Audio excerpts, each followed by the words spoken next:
Welcome to this special series of the Craft Industry Alliance podcast. I'm Abby Glassenberg, the co-founder of Craft Industry Alliance, an online community for craft business owners. And in this limited series of our podcast called Powering the Creative Economy with Spoonflower, we're focusing on artists and makers who have created innovative businesses using Spoonflower, the world's largest custom fabric, wallpaper, and home decor digital marketplace. In today's conversation, we're taking a deep dive into surface design with our guest, Jo Kalute. Jo works, lives, and plays in Clovelly, a small, idyllic coastal suburb of Sydney, Australia. She's a surface pattern designer and illustrator, and her work is inspired by her Kenyan heritage. Spoonflower provides on-demand digital printing using an eco-friendly, sustainable, and scalable manufacturing process. They like to say, if you can dream it, we can print it. And Jo Kalute took them up on that offer. Let's hear how she did it. Jo, if you want to start, can you tell me where you grew up? So I grew up in Nairobi, Kenya. I was born and raised there. And Kenya is a lovely East African country. It has 42 language groups, and they sort of all converge into Nairobi. And that's where I was born and raised. So I grew up surrounded by rich and layered cultural heritage that includes the Swahili and British influences through migration and colonization. So that was kind of my cultural background. And yeah. So when you were growing up, what did your parents do for work? And what were you like as a child? Were you creative? Yes, I was very creative, and my mom was a seamstress. She had her own tailoring business, and I remember her making like beautiful bespoke wedding dresses for her customers. And growing up, she also used to make most of our clothes, like our Sunday best clothes. And I think I just gleaned a lot of that creativity from her. And I had, from her side of the family, I have a bigger cousin who was really artistic and gifted, and I always grew up wanting to be like her. And yes, so there was a lot of creativity around me in that sense. And I remember just making like painting and drawing birds because I was really into nature and nature books. And I used to paint these little beautiful miniature birds on wooden panels and give them to my aunties and my friends. So yeah, those are like some of the memories I have of growing up creatively. And did you want to become an artist? Did you go on to school to study to be an artist?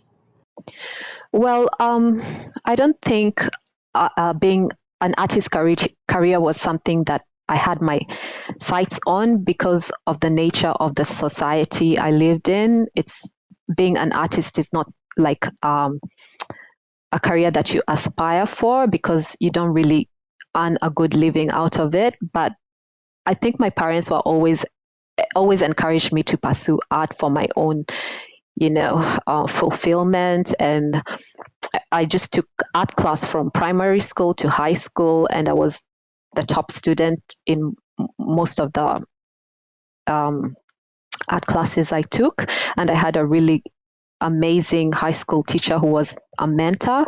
So yeah, art to me was more of like an escape or a way of expressing myself rather than something I thought would be a career when I grew up. So what did you do after high school? What did you go on to study?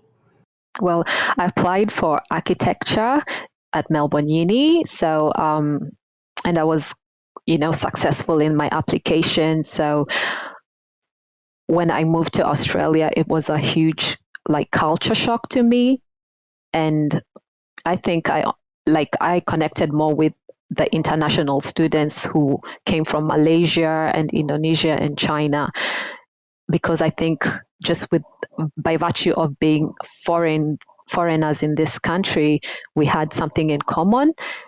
But with time, I was able to adapt to the Australian, way of living. And yeah, so those are that I just came to study. That's why I came to Australia initially, to study architecture and hopefully go back home and become an architect. But, everything else, it just turned out quite different to what I initially thought. Right. So it sounds like you went to school to study architecture, but then how did your career develop from there after school? Did you end up staying in the architecture program, and did you get a job in architecture after school? So I graduated from architecture during the GFC, the global financial crisis of 2008, 2009, and it was really hard to get into the architectural industry because at the time, even like experienced architects were losing jobs. And I did a bit of an internship for like 6 months with a project management company, but I felt like I was being exploited, and my creativity wasn't coming to the foreground. I just felt like I was being more of a CAD monkey, doing repetitive technical things that weren't really. I don't even think at that time I was sketching or really drawing, because of it just felt like all my time was consumed with making little CAD drawings, cut and paste sort of repetitive stuff. So I felt like at that time my creativity was being really stifled. But at the same time, I was in a new relationship which progressed into marriage, and I was starting a new family. So I think my priorities were shifting as well. So I was starting my family, and by 2010 I was pregnant with my firstborn child. And yeah, so the whole architectural career was put on hold. Now you are a designer of all kinds of beautiful products. And I wondered how the first, genesis for that business began for you. Was there a specific thing that you made that everybody liked and you thought, oh, wait a minute, I'm onto something? Or how did that begin? Well, in 2010 I bought my first sewing machine, and I had never sewn in my life. Despite my mom being a seamstress, it was just something that I'd never thought I would do for myself. But 2010 came, I was pregnant with my child, and I think it was a nesting urge to just make a beautiful nursery for her. So the first items I made were like bunting with her name, a baby blanket, and baby carrier, which I think I only used like 3 times because it was just not very practical, but it looked good. And then those were the initial like seeds that were planted to move on to a handmade business. I made a few like accessories such as bow ties and headbands that I would sell in markets and that sort of thing. And slowly, as my skills advanced, I'm all self-taught. So I was watching a lot of YouTube tutorials and getting a lot of commercial patterns, sewing for myself and friends. And I think that is just how my hobby transitioned into a business. And then in 2012, I remember discovering Spoonflower through my lovely mom's group. One of the ladies there casually mentioned Spoonflower as a place where you could get your designs custom made. And looking at the website, I was so inspired to find like such a creative community there. And initially, I was just buying fabrics from other artists and making my little accessories using them. But then as I progressed, I was like, I was curious to know how patterns are made. And I bought the Spoonflower handbook and read it from cover to cover, and also read a lot of their resources on their blog. And slowly, because I think already with my architectural background, it was easy for me to just get the technical aspects of quickly, how to build patterns quickly. And then slowly by slowly, I started to build a sort of library on Spoonflower, and yeah, and put my designs on the Spoonflower marketplace. So that's how my surface design journey started. What were some of the first, I guess, images that you put onto fabric or uploaded to Spoonflower? Were they birds like you were drawing as a child, or were they something else? Actually, it was quite different. I think with my textile design, I was really attracted by my African identity. And for some reason, that's how I started. I started drawing like combs, and I was reading a lot of African related blogs, and I think it was a way for me to explore my identity because it's something I was away from my home country. And in a sense, I needed something that would connect me back to my roots. So a lot of it was trying to just explore that through the designs I was making.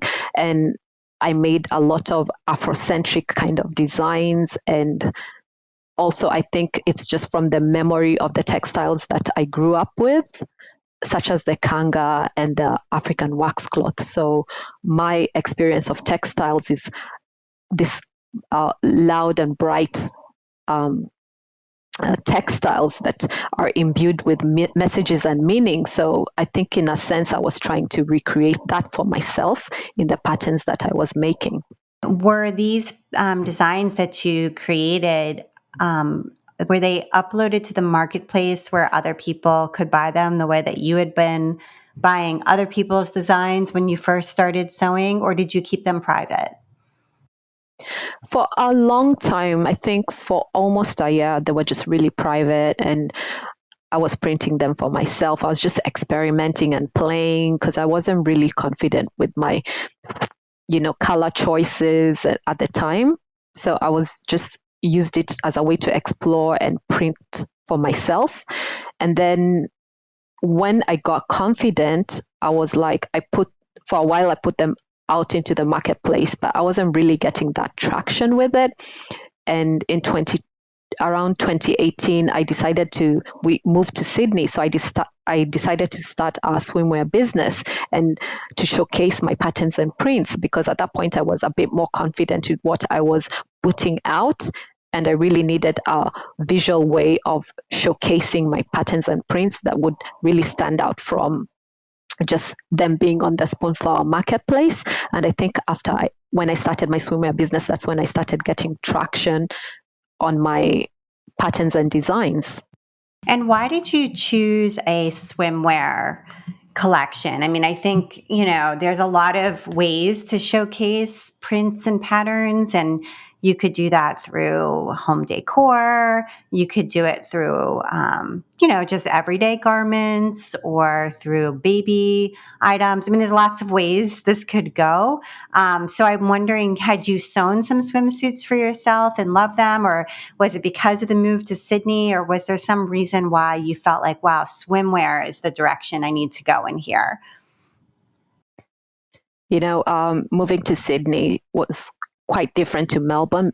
Sydney is there's quite a big beach and surf culture, and I think just seeing people around me wearing beautiful, like, one pieces and bikinis, and when I was thinking about a business, I wanted something that would be like sustainable for me in terms of the amount of fabric I was using.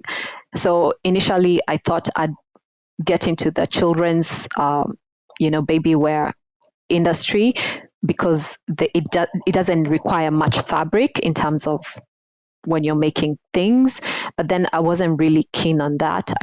And after making a few costumes for myself, I was like, hey, this is something I can actually do, and it doesn't cost that big output compared to making a dress per se.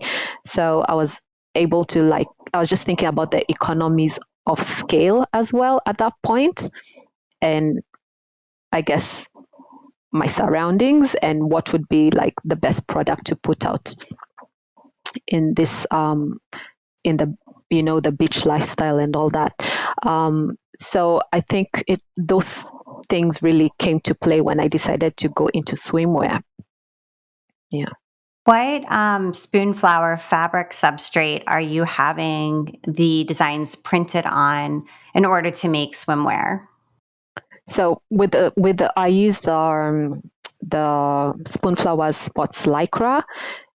For me, after sampling with a few other local like printmakers and comparing it with Spoonflower, I decided that Spoonflower was like the premium, fabric I could get at the time, and it printed beautifully and was really durable.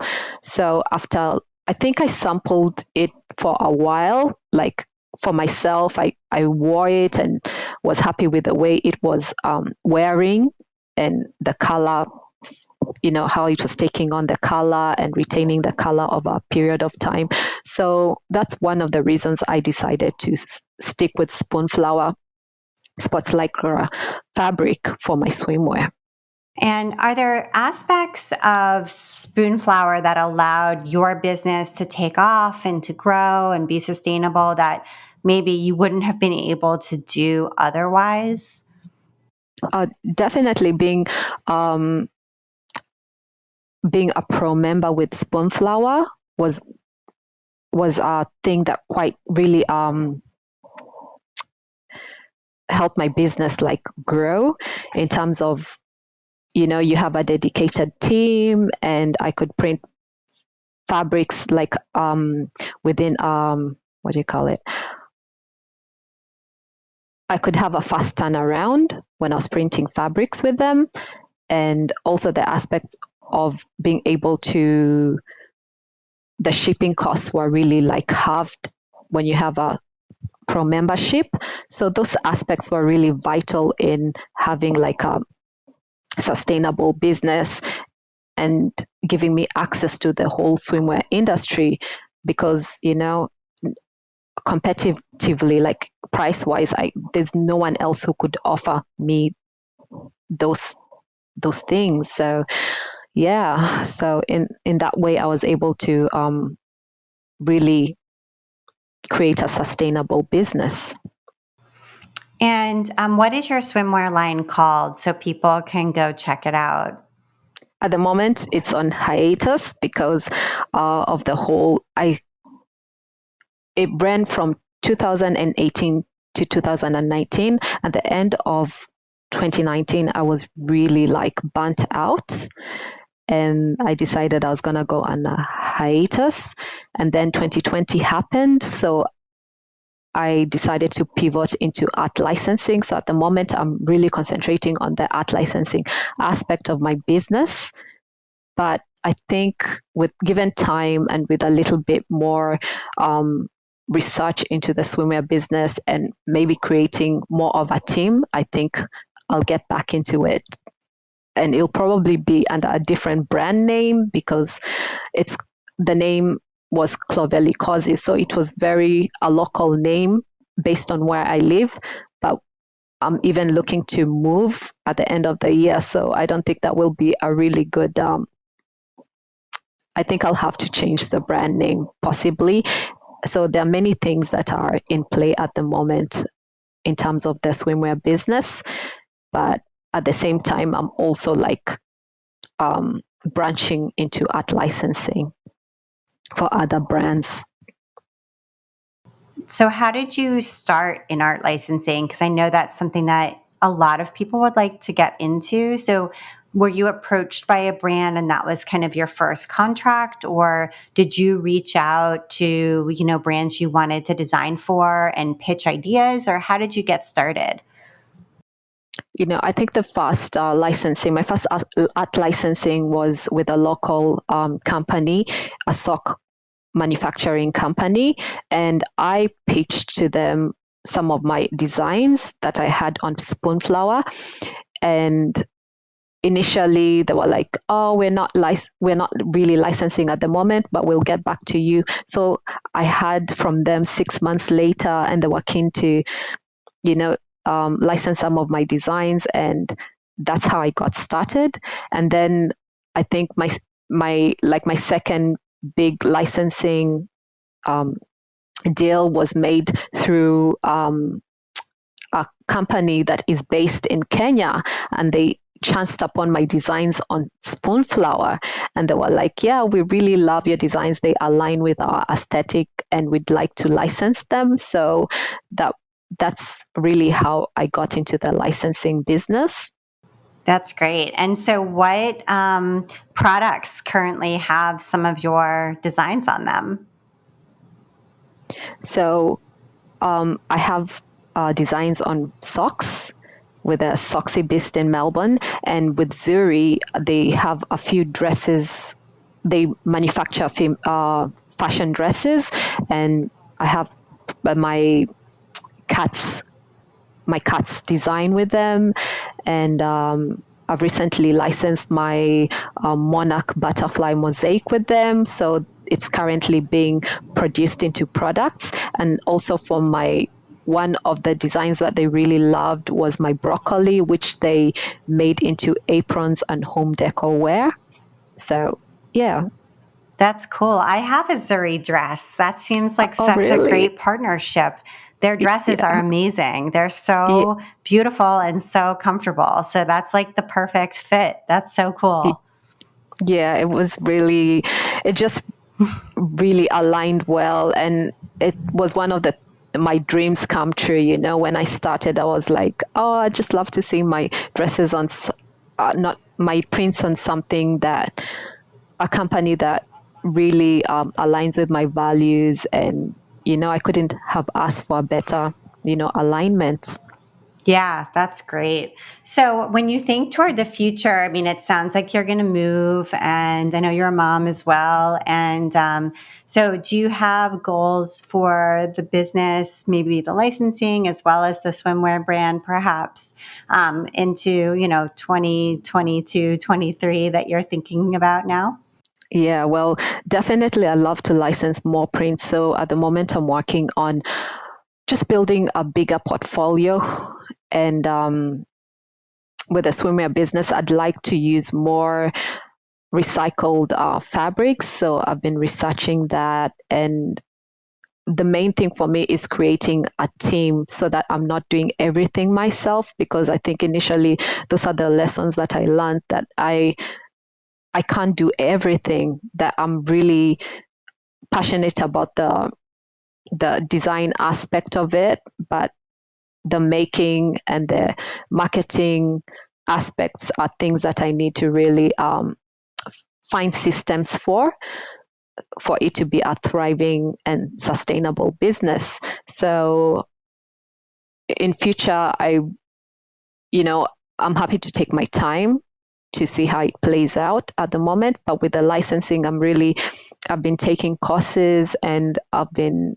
really trying to put myself out there in ways of approaching companies through emailing, and not necessarily putting my designs on Instagram, but really being proactive by if I see something on Instagram or a company that I'm connecting with, I can just send them my portfolio and try to build, a relationship with them that way.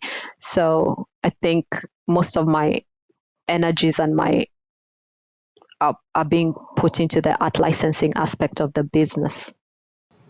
And what would you say is the most rewarding aspect for you? What do you love the most and feel the most gratified by?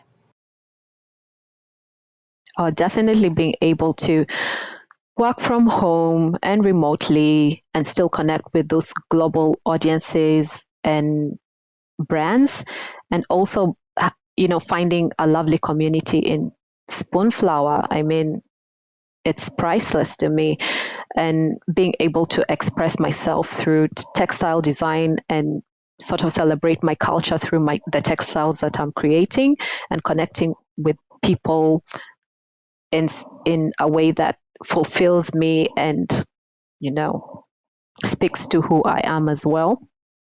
That's you can't put a price on that feeling of belonging, and yeah, being part of something that's bigger than yourself. Yeah. And do you have any advice for someone who is just getting started, maybe with surface design, and wants to turn their passion for creating motifs that maybe could be printed on fabric into a business? Any advice or tips for someone starting out now? I'd say, from my experience, like, just do the work and put your stuff out there, because there are people who connect with it. Don't be afraid. Because initially I was so scared to put my designs out there because I felt like they were so different from what everyone else was offering in the market, and they seemed so specific to my culture and upbringing. They were not trendy at all.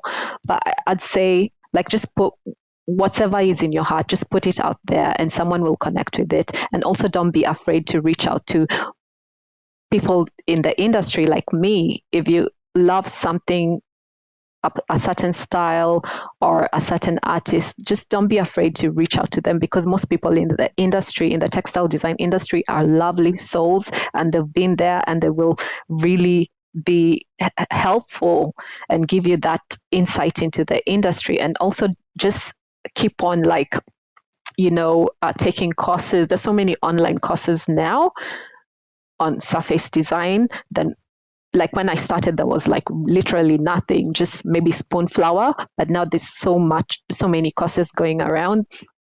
So yeah, just do that, self development, take those courses, and create. You don't need even a big portfolio. Just create a few, like 10 designs, and you'll be on your way to licensing. So yeah, that's the advice I have for someone starting out. That's great. Is there anything else you wanted to talk about, Joe, that we didn't get to yet? Um, Recently, I've been working on my fast textile exhibition, and I've been using Spoonflower fabrics to print the textiles for it.